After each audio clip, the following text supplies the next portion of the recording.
नमस्कार मित्रांनो, मी अक्षय तुमच्या सर्वांचं स्वागत करतोय माझ्या पहिल्या युट्यूबच्या व्लॉगमध्ये. आणि आजचा व्लॉग मी सुरुवात करतोय 2026च्या अमरनाथ यात्रेपासून. आज आहे तारीख 29 जून आणि आज माझी यात्रा सुरू होणार आहे. मला गाडीत बघून तुम्हाला वाटलं असेल की मी बाय रोड अमरनाथ पर्यंत जातोय का, तर तसं अजिबात नाहीये.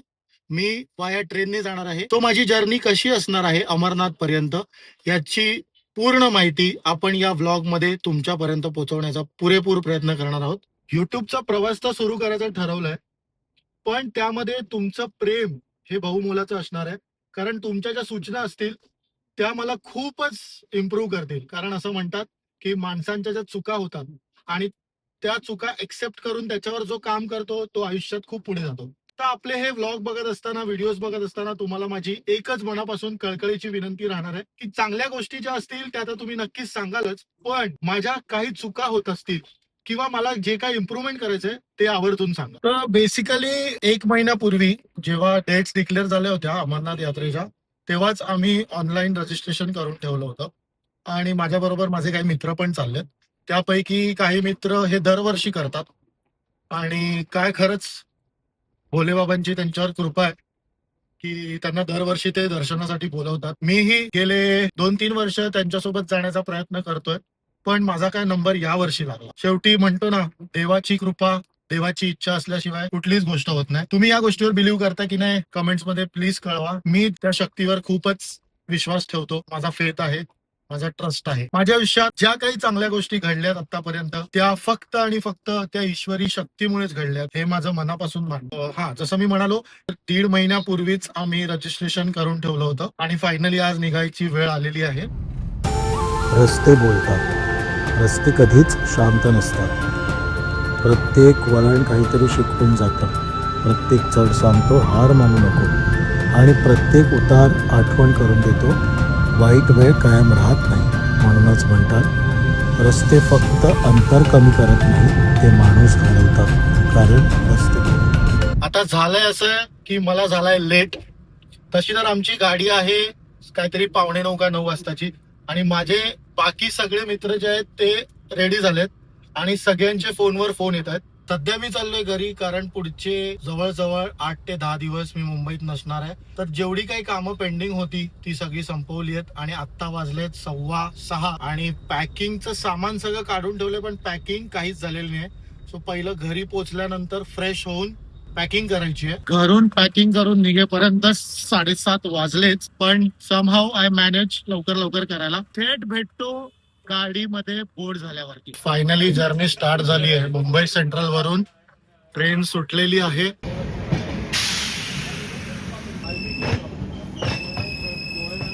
ही ट्रेन आपण इंदोर पर्यंत कंटिन्यू करणार आहोत आणि उद्या 30 तारखेला इंदोर वरून जम्मू साठी आपली ट्रेन आहे. दोन दोन ट्रेन चेंज करून आपण काय चाललोय. ऍक्च्युली काय झालं की डायरेक्ट मुंबई वरून जम्मू पर्यंतच्या ट्रेनची तिकीट आम्हाला मिळाली नाही आणि जायचं तर होतच. सो थोडीशी ऍडजस्टमेंट करून आम्ही आता असं चाललोय.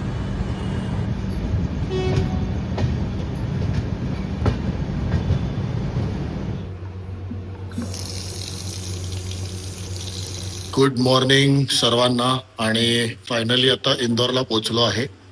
आता वेटिंग रूम मध्ये आहोत. चांगली आहे वेटिंग रूम, दाखवतो. पण त्याच्या आधी जरा ब्रश करतो. मस्त झोप काढली ट्रेन मध्ये, छान फ्रेश झालं.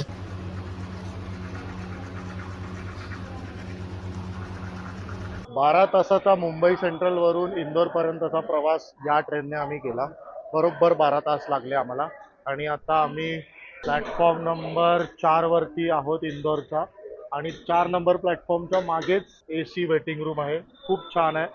स्वच्छता टॉप नॉच आहे आणि त्याच्यामध्ये तर प्रश्नच नाही. इंदोरचा क्लीनेस्ट सिटी ऑफ इंडियामध्ये नंबर लागतो. छानपैकी ब्रश वगैरे केलं, आता नाश्ता करायचा आहे आणि आंघोळ करू की नाही या विचारात आहे. मोस्टली तर मी आंघोळ करण्यात म्हणजे थोडं फ्रेश अप वाटतं. तुम्हाला वेटिंग रूम दाखवतो. सो बेसिकली जर डायरेक्ट ट्रेन तुम्हाला जम्मूपर्यंत मुंबईपासून जर मिळाली नाही तर हा एक ऑप्शन आहे. मुंबई सेंट्रलवरून इंदोरपर्यंत अवंतिका एक्सप्रेसने यायचं आणि इंदोरवरून जम्मूपर्यंत मालवा एक्सप्रेस कनेक्टिंग आहे. मध्ये 3 तासाचा गॅप असतो. अवंतिका एक्सप्रेस आपल्याला सकाळी 9:30ला इंदोरला पोहोचवते आणि त्यानंतर 12:15 साडेबाराच्या आसपास मालवा एक्सप्रेस इथून जम्मूसाठी सुटते. ती दुसऱ्या दिवशी आपल्याला साधारण 1:30 ते 2:30च्या दरम्यान जम्मूला पोहोचवते. सकाळचा वेटिंग रूम आहे, फुल्ली एअर कंडिशनर आहे आणि हे आमचं सगळं लगेज. नाश्ता चालू आहे आता आमचा. तो मालवा एक्सप्रेस आलेली आहे इंदोर स्टेशनवरती. 12:05चा अरायव्हिंग टायमिंग होता, पण आता वेळ झालाय, 5 मिनिटं लेट आली आहे आणि M2 मध्ये आमचं बोर्डिंग आहे. आता संध्याकाळचे वाजलेत 5:30 आणि ट्रेन आमची भोपाळ जंक्शनला पोहोचली आहे. ट्रेन बद्दल अपडेट द्यायचं म्हणजे पॅन्ट्री कार तर आहे ट्रेनमध्ये, पण मी सजेस्ट करेन तुम्ही घरून जर स्नॅक्स किंवा खाणं पिणं आणलं तर ते जरा चांगलं राहील. एवढं काय टेस्टी फूड नाही, हायजीनचा पण थोडा प्रॉब्लेम आहे. मुंबई सेंट्रलवरून काल जी आम्ही इंदोरपर्यंत ट्रेन पकडली होती त्याच्यामध्ये पॅन्ट्री कार नव्हता आणि जर्नी पण आमची जास्त वेळाची आहे. घरूनच सगळं नाश्ता जेवण जे काय आपण आणू शकतो ते आणायचा प्रयत्न केला होता आणि आम्ही घरचंच जेवण कॅरी केलेलं आहे. कधी कधी आयुष्यही रेल्वेच्या प्रवासासारखंच असतं. अचानक एक बोगदा येतो. बोगद्यात असताना वाटतं आता फक्त अंधारच आहे, पण एक क्षण येतो आणि समोर उलगडतं निसर्गाचं अप्रतिम सौंदर्य. हिरवीगार झाडं, उंच डोंगरांची शिखरं आणि त्या डोंगरदऱ्यांवरून वाहणारी नदी. आयुष्यही असंच असतं. प्रत्येक कठीण प्रसंगानंतर एक चांगली गोष्ट आपली नक्कीच वाट पाहत असतं. मिडल ऑफ समवेअर संगूर म्हणून काहीतरी एक इथे गाव लागतं जम्मू तवी नंतर. तिथे ट्रेन थांबली आहे. अशीच थांबत थांबत ही ट्रेन चालली आहे. दिल्लीपासून अक्षरशः पॅसेंजर सारखी ट्रेन चालली आहे. तर मी तर रेकमेंड करेन की अवॉइड करा मुंबईवरून येणाऱ्यांनी. डायरेक्ट आपली जी ट्रेन चालते त्या ट्रेनचं तिकीट मिळालं तर बेटर आहे. आणि जर तुम्ही अफोर्ड करत असाल तर डायरेक्ट जम्मू किंवा श्रीनगर फ्लाईटने उतरा, खूप वेळही वाचेल. अदरवाईज काय होतं की आता बसून बसून ट्रेनमध्ये खूप बोर व्हायला झालंय. आणि आमचे दादा अमोल दादा गेल्या वर्षी भोलेबाबांच्या दर्शनाला गेले होते आणि त्यांच्याचमुळे यावर्षी माझा नंबर लागलाय. म्हणजे ते एक माध्यम झालेत, बाबांनी त्यांच्या थ्रू मला बोलवलंय. सो तो गेल्या वर्षी गेला होता, त्याला सगळी कल्पना आहे, म्हणून माझी या वर्षीची यात्रा बऱ्यापैकी सुलभ आहे. काय म्हणतो दादा, कसं काय? पहिलं तर लक्ष धन्यवाद माझं इंट्रोडक्शन करून दिल्याबद्दल. असं काही नाही, मी एक फक्त निमित्त आहे, बाकी सर्व बाबा बर्फानींचीच कृपा आहे. ते सर्व काही ठरवतील तसं. आमचं रजिस्ट्रेशन झालेलं आहे. RFID फक्त घ्यायचा आहे, जो आम्ही बालटालला कॅम्पला जाऊन कलेक्ट करणार. तुम्ही स्वतःहून सुद्धा कुठलाही एक्सपिरियन्स नसताना सुद्धा आपला व्हिडिओ बघितलात की तुम्हाला सगळी इन्फॉर्मेशन मिळेल. तर आपल्या ज्या सीट्स आहेत ना त्याच्या आजूबाजूच्या ज्या सीट्स आहेत तिकडे आम्हाला भोपाळवरून 6 अंकल लोकांचा ग्रुप चढला होता. तर त्यांच्याशी असंच बोलता बोलता गप्पा टप्पा झाल्या. व्यापारात आहेत, खूप चांगल्या 2 बिझनेस आयडिया त्यांच्याकडून आम्हाला मिळाल्यात. पुढे मुंबईला गेल्यावरती चर्चा होईल, त्याच्यावरती डिस्कशन होईल. त्यांनी बिझनेस प्लॅन दिला आहे. सो तो जो वर्कआउट झाला म्हणजे अजून बाबांचं दर्शनही झालं नाही, पण बाबा सर्वतोपरी सगळ्या दृष्टीने सगळ्या गोष्टी मॅनेज करतात. प्रवास करताना या गोष्टींचा खूप फायदा होतो आणि आपण ओपन माइंडेड राहिलो तर आपल्याला त्याचा निश्चितच फायदा होतो. सो प्रवास करत नसाल तर प्रवास करा, लोकांशी कनेक्ट व्हायचा प्रयत्न करा, कॉन्टॅक्ट्स वाढवा. या मेलसाठी जवळजवळ 20 मिनिटं आमची ट्रेन थांबली होती.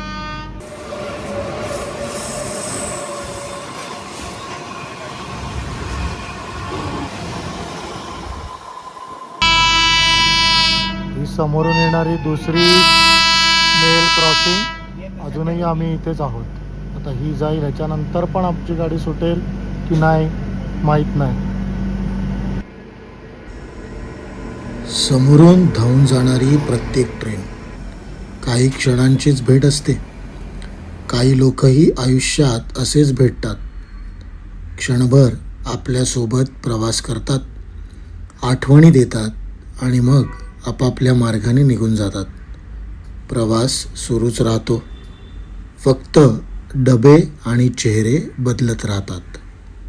उधमपूर जंक्शनवरती जम्मूच्या आणि वाजले आहेत संध्याकाळचे 5:45.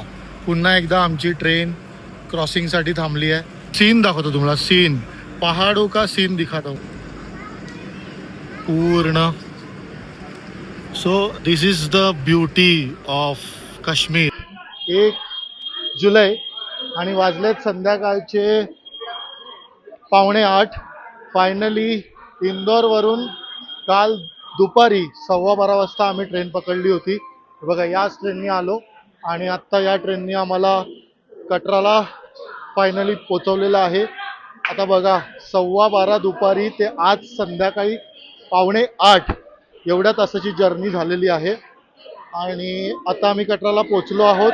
या पुढचं आमचं प्लॅनिंग मी आता थांबणार आहोत कटरामध्येच. आजची रात्र कटरामध्ये काढू. कटराच्या मेन मार्केटमध्ये आता आम्ही हॉटेल रूम घेतलाय आणि फ्रेश वगैरे झालो. आता आम्ही चाललोय जेवायला. उद्या सकाळी आम्ही इथून जेवढ्या लवकर होईल तेवढ्या लवकर बालतालसाठी निघणार आहोत. मुंबई सेंट्रलवरून इंदोरपर्यंत आम्ही अवंतिका एक्सप्रेसने आलो आणि त्यानंतर मालवा एक्सप्रेसने इंदोर टू कटरापर्यंतचा प्रवास आम्ही केला. कटरा स्टेशनपासून या मेन मार्केटपर्यंत 320 रुपये आम्हाला सोडायचे घेतले. 8 सीटर गाडी होती त्यामध्ये आणि तिथे उतरल्या हार्डली एक 20-25 पावलांवरती आमचं हे हॉटेल आहे. त्यामुळे रूम आम्हाला जो मिळाला आहे तो 4 शेअरिंगमध्ये मिळाला आहे आणि त्याचं भाडं जे आहे ते 1000 रुपये विथ AC. स्वच्छता ओके आहे, पण आजची रात्र काढायची त्यासाठी आम्ही एवढा विचार केला नाही. सो भेटूया उद्या सकाळी बालतालला जेव्हा आपण निघू. Good morning. आज आहे 2 जुलै आणि आता वाजलेत सकाळचे 6:15. आजचा प्रवास असणार आहे 330 किलोमीटरचा कटरापासून बालटाल बेस कॅम्पपर्यंत. तर Baltal base camp is Amarnath यात्रेचं स्टार्टिंग पॉईंट. खूप सिनिक व्ह्यूज असतील या प्रवासामध्ये. आता आम्ही जम्मूमधून काश्मीरमध्ये एंटर करू. 12 तास लागतील. चला तर मग आजचा सिनिक व्ह्यू एन्जॉय करूया. जय बाबा बर्फानी. श्री सद्गुरुनाथाय शिवाय नमो नमः. सो आमच्या गाड्या मागे आलेल्या आहेत आणि लगेजची सेटिंग चालू आहे. इथून आता आम्ही प्रवास सुरू करणार आहोत बालटालचा. 330 किलोमीटरचा आणि साधारण 10 ते 12 तास आम्हाला या प्रवासात लागणार आहे. अमरनाथ यात्रेचं रजिस्ट्रेशन 2 पद्धतीने होतं. एक म्हणजे ऑनलाईन पद्धतीने श्राईन बोर्डच्या ऑफिशियल वेबसाईटवरून आणि दुसरं म्हणजे ऑफलाईन पद्धतीने जम्मू काश्मीर बँके थ्रू. ॲक्च्युली आमचा प्लॅन जो होता तो सकाळी 4-5च्या दरम्यान निघायचा होता, पण बरीच लोक आहेत. आम्ही ऑलमोस्ट 12 ग्रुप मोठा असेल तर चांगलं होतं. तर त्यामुळेच आम्हाला गाडी पण खूप रिझनेबल मिळाली. आम्ही ॲक्च्युली 2 अर्टिगा केल्यात ज्या आम्हाला 14,000 रुपये पर गाडी आणि 4 दिवसासाठी असं आम्हाला ते पॅकेज मिळालंय. तर सेटिंग चालू आहे. हे बघा, ही आपली लगेजची सेटिंग चालू आहे. हा आपला पूर्ण ग्रुप आहे. आता इथेच मस्तपैकी चहा वगैरे घेतला. तर आम्ही आता निघालो आहोत कटरावरून बालटालच्या दिशेने. चला तर हा सिनिक रूट एन्जॉय करूया. तर आजचे आमचे सारथी आहेत. भैया आपका नाम? नाम मेरा शबीर, ऐसे काका काका बोलते हैं.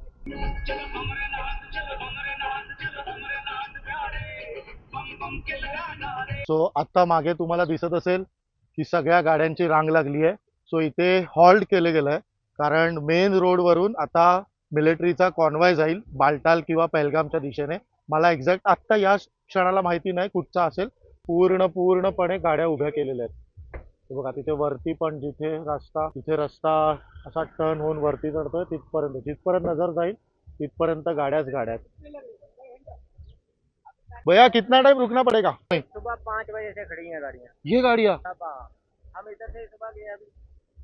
तो अभी जब तक जाएगा पहले जम्मू तक निकलेगा, जो जम्मू का है जत्था, उसके बाद हमें छोड़ेंगे. तो अभी 2 घंटा 3 घंटा हमें पता 2 नहीं. घंटा नहीं, ज़्यादा ज़्यादा अभी आधा घंटा. अच्छा, मतलब वहां से निकला होगा ऑलरेडी. उधर का टाइमिंग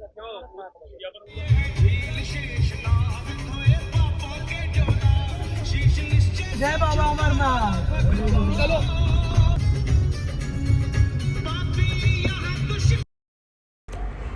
असं म्हणतात, तीर्थयात्रा देवाला भेटण्यासाठी नसते तर स्वतःला भेटण्यासाठी असते.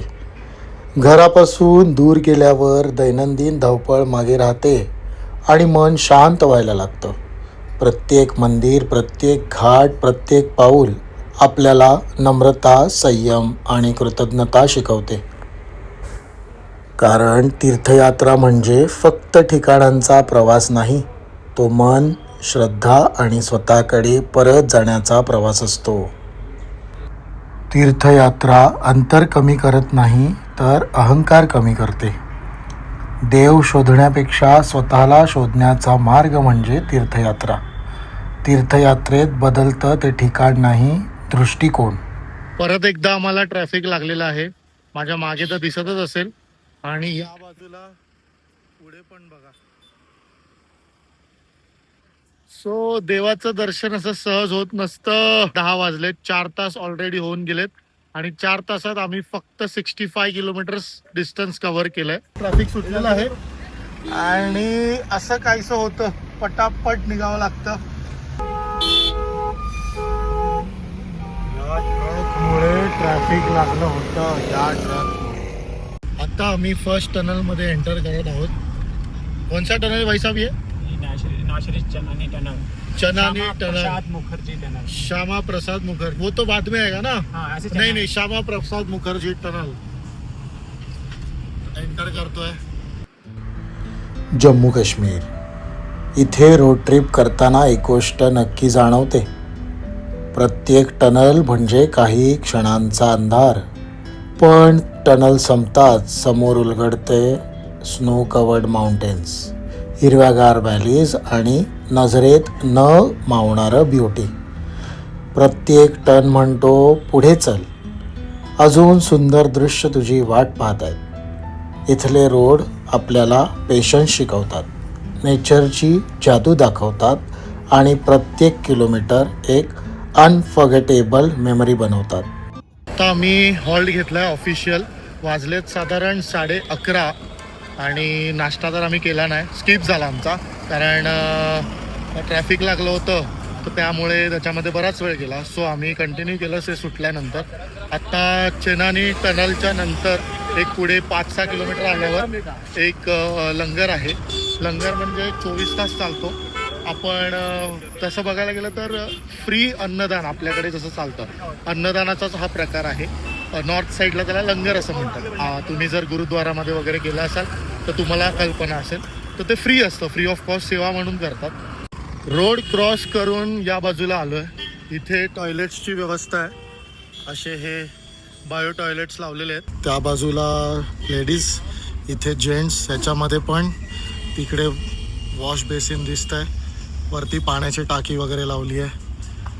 या बाजूला पण आहेत. आणि जेंट्स लेडीज वेगवेगळं तर आहेच. कमोड सिस्टम पण आहे, इंडियन सिस्टम पण आहे. तर असं आहे, थोडंसं हायजीनचा डेफिशियन्सी आहे, पण दॅट इज फाईन. यात्रेमध्ये आपण त्या सगळ्या गोष्टी एक्सपेक्ट करणं चुकीचं आहे. सकाळी निघाल्यापासून टिल नाव आत्ता आम्ही जिथे पोचलो आहे, रामबाण म्हणून हे ठिकाण आहे, तिथपर्यंत इंडियन आर्मी सिक्युरिटी अगदी टॉपनॉच चालू आहे. अमरनाथ यात्रेमधले जे लंगर असतात ते खूपच फेमस नावाजलेले आहेत. आता हा शिवशंकर फरीदाबादवाल हा लंगरमध्ये आपण चाललोय. चला. अमरनाथ यात्रेत एक गोष्ट मनाला सर्वात जास्त स्पर्श करून जाते, ती म्हणजे लंगर सेवा. हजारो अनोळखी लोक, पण एकच भावना म्हणजे सेवा. कोणी गरम चहा देतं, कोणी जेवण वाढतं, तर कोणी फक्त हसून विचारतं आणखी काही हवं आहे का. इथे कोणी श्रीमंत नाही, कोणी गरीब नाही. इथे प्रत्येकजण सेवक आहे आणि प्रत्येक यात्रेकरू भगवंताचा पाहुणा. सो आता भंडाऱ्यामध्ये एंटर केलेलं आहे. जसं मी सांगितलं, हा भंडारा जो असतो हा पूर्णपणे फ्री ऑफ कॉस्ट असतो, पण आपण आपल्या इच्छेने इथे सेवादान करू शकतो. लाईनमध्ये सगळे भंडारा आहेत. इथून स्टार्ट होत आहे. तुम्हाला जिथे वाटेल तिथे तुम्ही जाऊ शकता. असं काय नाही की एकाच भंडाऱ्यात जायला पाहिजे. हे बघा, इथे बाबा बर्फानीची प्रतिकृती बनवली आहे. तो आता जेवण आपल्याला इथे मिळालेलं आहे, बघू शकतो आपण. हा प्रसाद खाऊया आणि पटापट पुढे निघायचं आपल्याला. भंडाऱ्याचा प्रसाद घेऊन आता आम्ही पुन्हा गाडीमध्ये सेटल झालो. माझी सीट चेंज झाली, मी आता मागे आलो, थोडा वेळ झोपणार आहे. आणि आत्ताच आम्हाला समजलं की 3 वाजल्याच्या नंतर पुढचा एक जो चेकपोस्ट आहे तो बंद केला जातो आणि पुढे ट्रॅव्हल करायला देत नाही. आमचा टाइम वेस्ट होईल म्हणून आम्ही फटाफट पुढे निघतोय. कोणत्याही प्रवासातील रस्ते एक गोष्ट मात्र नक्की शिकवतात. प्रत्येक वळणावर काय असेल हे कधीच माहीत नसतं, तरीही आपण पुढे जात राहतो. कारण विश्वास असतो पुढचं दृश्य सुंदरच असेल. आयुष्यही असंच आहे. प्रत्येक वळणावर थांबू नका. कदाचित तुमच्यासाठी सर्वात सुंदर दृश्य पुढे वाट पाहत असेल. आता वाजलेत रात्रीचे 9:45 आणि आम्ही फायनली श्रीनगरमध्येच थांबलोय. बेसिकली आम्हाला थांबावं लागलंय कारण आम्ही जो चेकपोस्ट क्रॉस करायचा होता श्रीनगरच्या पुढचा, तिथपर्यंत आम्ही पोहोचू शकलो नाही. सो आम्हाला इथेच थांबावं लागलं आणि प्रचंड ट्रॅफिक आहे श्रीनगरमध्ये असल्यामुळे आम्हाला हॉटेल शोधण्यात आणि त्या ट्रॅफिक मधून निघण्यातही बराच वेळ झाला. आता जेवण करून आजची रात्र आम्ही इथे झोपणार आहोत आणि सकाळी बाल्टालच्या दिशेने निघणार आहोत. तिथून आता बरोबर 100 किलोमीटरचं जर्नी राहिलं आहे. सुप्रभात, मी अक्षय तुमचं पुन्हा एकदा स्वागत करतोय आपला अमरनाथ यात्रेमध्ये. आज आहे तारीख 3 आणि तसा बघायला गेलं तर आमचा 4था दिवस आहे मुंबईपासून. आज आम्ही श्रीनगर पासून बाल्टालला जाणार आहोत. हे सिटी व्ह्यू म्हणून श्रीनगरमध्ये आपल्याला हॉटेल मिळालं होतं. इथे आपण हॉटेल घेतलं होतं. सो आपली गाडी रेडी झालेली आहे आणि हे आपले उरलेले साथीदार. सो आम्ही डिसाईड केलं की थोडंसं पुढे होऊन चहा तरी घेऊ.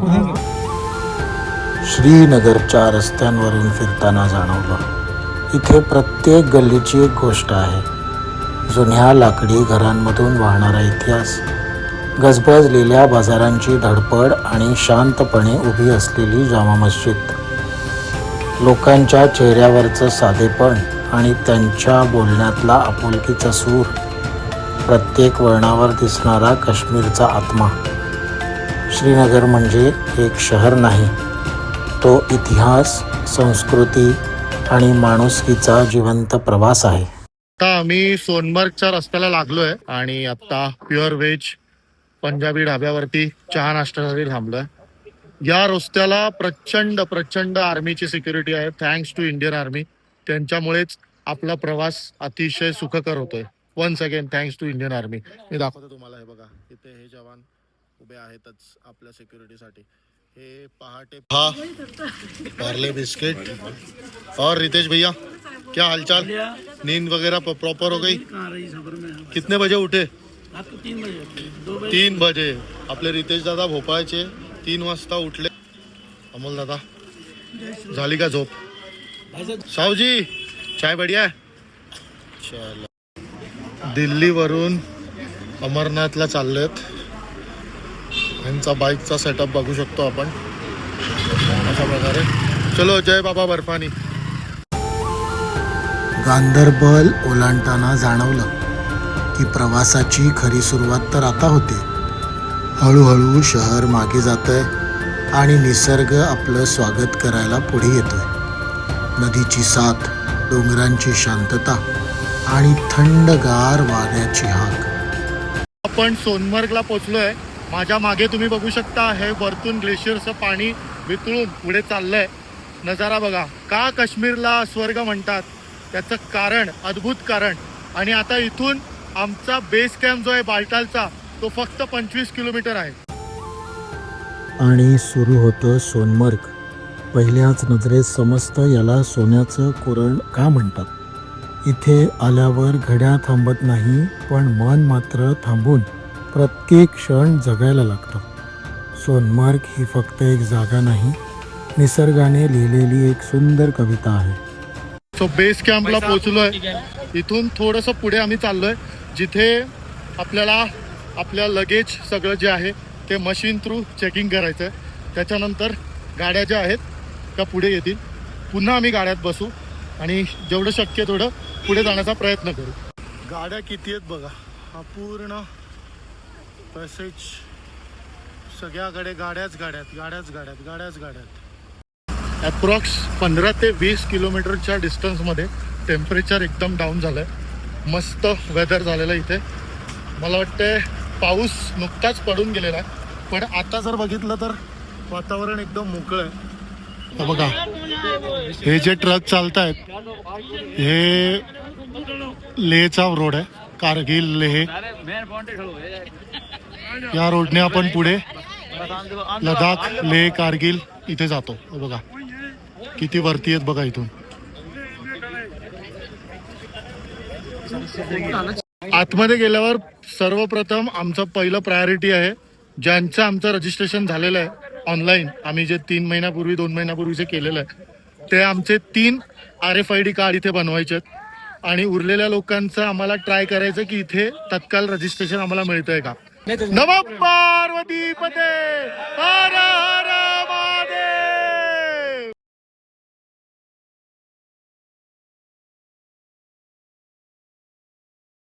घोडे इथं दिसायला सुरुवात झाली आहे. सो ज्यांना चालायचा प्रॉब्लेम होईल त्यांना घोडे पालखी त्याची सगळी इथे सुविधा आहे. हे दादा आपल्याला भेटले, त्यांना अतिशय उत्कृष्ट मराठी येते. बोलून दाखवा. चला चला इकडे बघा. डायरेक्शन केलेलं आहे बघा. इथून लेफ्टला गेलो तर यात्री निवास, स्ट्रेट होली केवचा ट्रेक आणि राईटला हॉस्पिटल. माझ्या पाठी तुम्ही बघू शकता हा एंट्री पॉइंट आहे. हा बघा, हे इथे जी गर्दी जमली आहे जिथे आर्मीवाले आपल्याला दिसत आहेत, हा इथून एंट्री पॉइंट आहे. आता पार्किंगच्या जवळ येऊन उभा राहिलोय. आपली जी गाडी आहे ती येते, त्याच्यामध्ये आपली जी बॅकपॅक आहे ती मला घ्यायची आहे कारण त्याच्यामध्ये माझा बाकीचं काही जे इम्पॉर्टंट सामान आहे ते लागणार आहे. पण आता मी जिथे उभा आहे तिथून तुम्हाला मिलिटरीचं प्लॅनिंग आपण दाखवू शकतो. सो हा जो रस्ता आहे इथून आपल्या गाड्या जेवढ्या म्हणजे ज्या काही आपण गाड्यांनी येतो, बसनी येतो, इथून एंट्री होणार. आणि हे बघा इथून जाऊन हा पूर्ण पार्किंग स्लॉट मिलिटरीने बनवलेला आहे. बघू शकतो मध्ये हेलिपॅड पण आहे. आणि ते बघा ती बस चालली आहे, ती एक्झिट होते. Salute to Indian Army. त्यांच्या या प्लॅनिंगमुळे, सिक्युरिटीमुळे तुमच्या माझ्यासारखे भक्तगण ही यात्रा सुखरूप आणि सुलभतेने करू शकतात. माझ्या मागे सराउंडिंग मध्ये जो आपण परिसर बघतोय हा मेडिकल कॅम्प लागला इथे. तिकडे बघू शकतो तिथे OPD आहे, या बाजूला मेडिकल आहे. सो तुम्ही जर डायरेक्ट आलात आणि तुमचं मेडिकल नसेल तर या ठिकाणी येऊन 2 नंबर गेटच्या पुढे येऊन मेडिकल करून तुम्ही रजिस्ट्रेशन तत्काल करू शकता. आता मेडिकल कॅम्पच्या बाहेर आल्यावरच इकडे बघा, हे तत्काल रजिस्ट्रेशनसाठी पहिलं टोकन घ्यायला लागतं, त्याची ही लाईन आहे. आता आपण त्या बाजूलाच चाललोय. सो हे तात्काळ रजिस्ट्रेशनच्या टोकनची लाईन आहे बघा. ह्याच्यामध्ये लेडीज वेगळे, जेंट्स वेगळे, बऱ्याचशा लाईन आहेत. आणि तिकडे बघू शकतो आपण हा एक तंबू लागलाय, माझ्या समोर इकडे तंबू आहे. सो 2 तंबू आहेत आणि वेगवेगळ्या लाईन्स इकडे पुढे मर्ज होत आहेत. सो इथून टोकन घ्यायचं आणि तिकडे त्या बाजूला RFID साठी आपण जायचंय.